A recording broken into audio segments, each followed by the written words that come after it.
Ayan, sobrang lakas ng ulan. Inabutan ako. Basang-basa itong sando ko.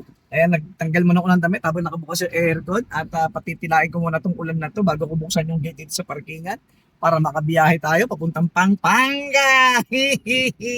Uy, kumukulog. Ayan, ang lakas ng ulan, no? Mm.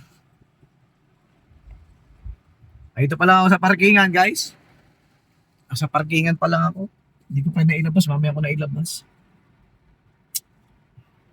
Okay lang bibiyahe. Saka lumakas yung ulan, eh, no?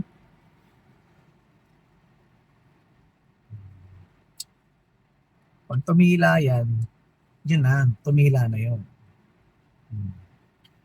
21 minute naman to. Hi. Basang-basa eh. Oh, buti meron pa ako isang extra sando. Andito lang to sa sasakyan eh. Mas may sombrero. Patuyuin ko lang to yung sandong to. Tuyuin natin siya.